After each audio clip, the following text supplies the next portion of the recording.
If you've ever been faced with fish eating tiny chironomids size 16 and 18, you know how challenging it can be to find a pattern that stands out and gets noticed.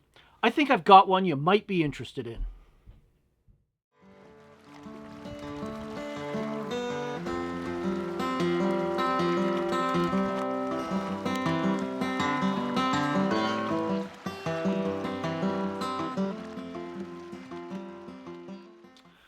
Hello everyone, welcome to my YouTube channel and to my fly tying bench.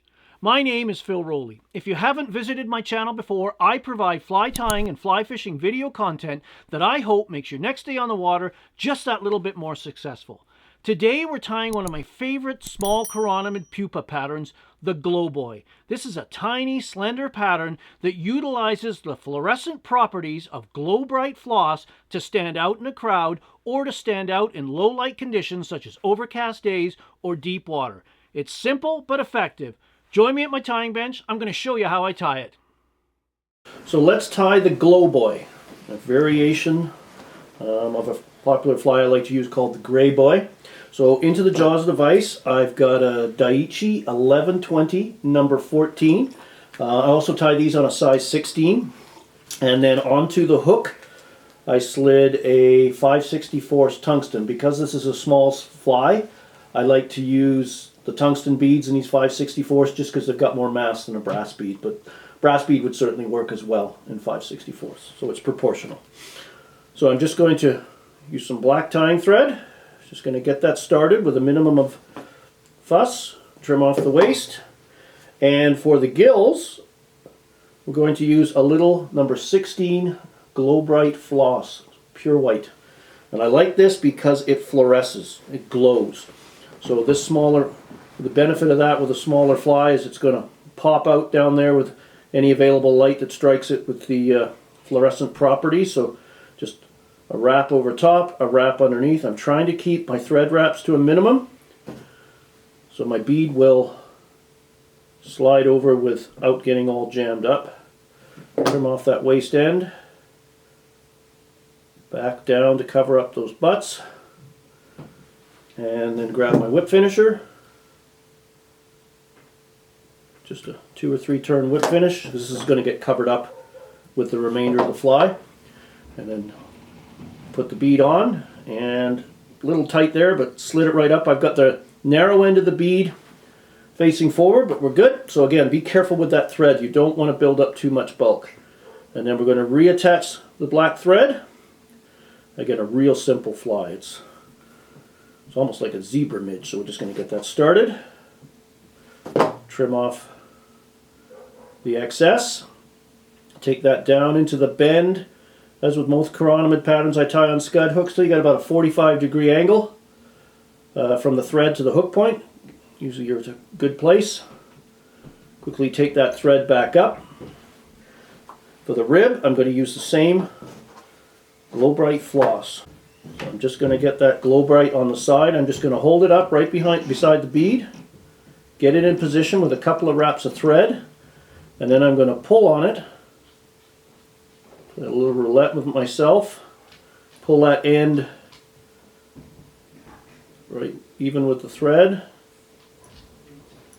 Secure the ribbing down, and then I'm just going to spin my bobbin counterclockwise to flatten the wraps, and then I'm just going to walk this thread up and make an all black body.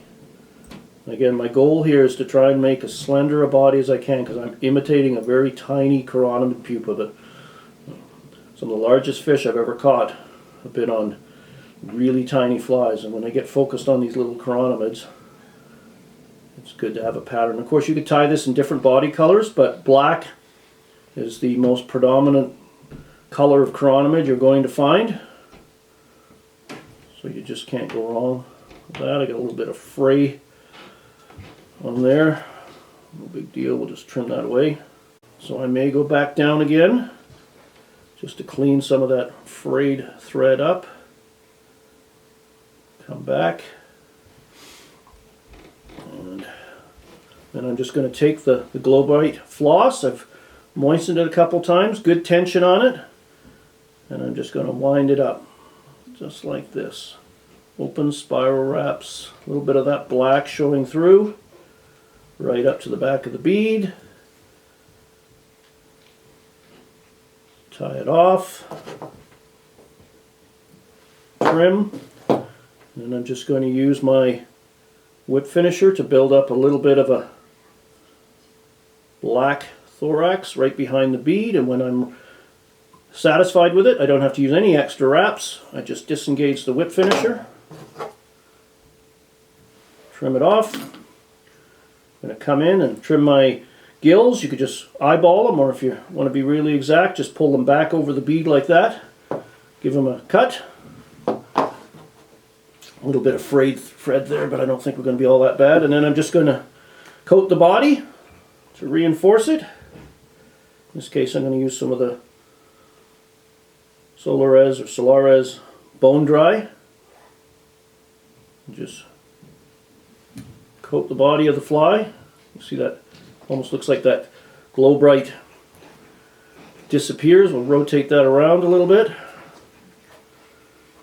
Take a dubbing needle. I'm just going to smooth that out a little bit. I got a little bump there I don't like. Maybe that frayed thread. That's just spread that around. And then grab the light and cure everything. And you can, I don't know if the camera shows it, but you can really see how that Glo Brite just pops. So you can imagine when that's down at depth, any available light's going to strike that Glo Brite. The fly's going to fluoresce a little bit, and it's going to stand out for the fish. So it looks almost like a gray boy, barely visible, but as soon as you, again, hit that light, she just pops right off. So, and there you have it, the Glo Boy. Tie a few up in your fly boxes, keep them small. It's a great little pattern.